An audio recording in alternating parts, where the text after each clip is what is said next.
මාගේ මොහොතකව පැමිණෙන දැන්ව දාවසේ උන්වහන්සේගේ මෑණියෝ මෙහෙකරුවන් අමතා විතුමාණන් ඔබට කියන කොයි දෙයක් වද කරන්නයි කිව්වා. යුදෙවරුන්ගේ පවිත්‍ර වීමේ වත් පිළිවෙල සඳහා ලීටර 100ක් පමණ අලවන ගල් භාජන 6ක් ලබා දීලා. භාජන මතර පුරවන්නේ ජේසුස් වහන්සේ සේවකයන්ට වදාළසේ. බොහෝ දේවා ගැටිය දක්වා පිළිවෙල. දැන් මේ ටිකක් සංවිධායක තැන වෙන්න ගෙනින්නේ උන්වහන්සේට වදාළසේ. ඔබේ ගෙනිය සංවිධායක තැන විවිධ හැරෙන වතුරගෙන අසබැයි.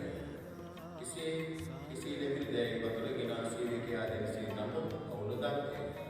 එබැවින් ඔහු මනාලයා කැටවා හැම කෙනෙක්ම පරලොව කොට හොඳ විදුසින් සංග්‍රහ කරති.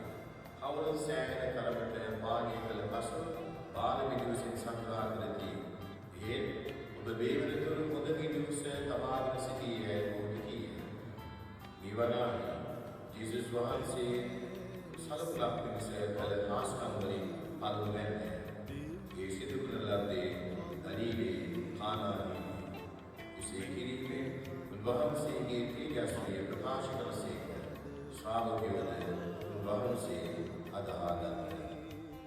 මේ ස්වාමීනි වහන්සේ ඉදයතුනාතුල විවාහ ජීවිතය මේ විවාහ විශේෂ කරලාවෙන් බැලුවමෙත අකණ්ඩ විවාහ බන්ධනයෙන් එක මුතුකට ජීවිතයේ දුක සම්පද අවිදේ ප්‍රේමීතු ජීවිතය විසීමට වහන්සේ සලසුසේක වේද පරමිෂ ජීවිතයක ප්‍රීතිය මුක්ති විඳින පිණිස ඔවුන්ගේ ප්‍රේමයේ පරිශුද්ධ කොට දිනින් දින වැඩි වීමට සලස්ව මැනව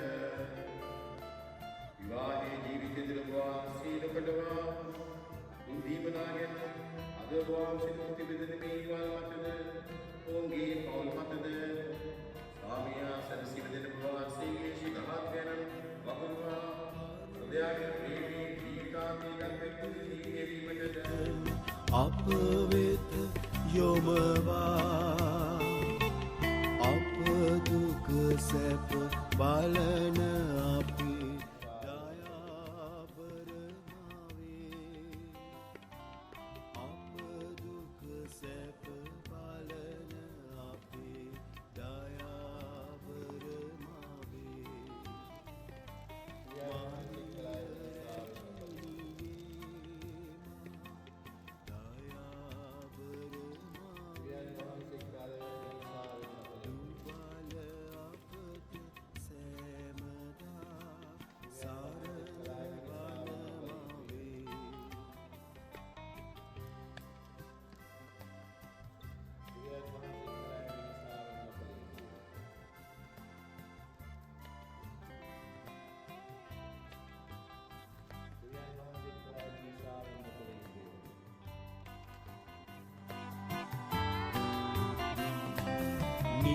සරණය දෙන අපහට දයාබර මාවේ ඔබ සලු සෙවනට දිවයෙන් දයා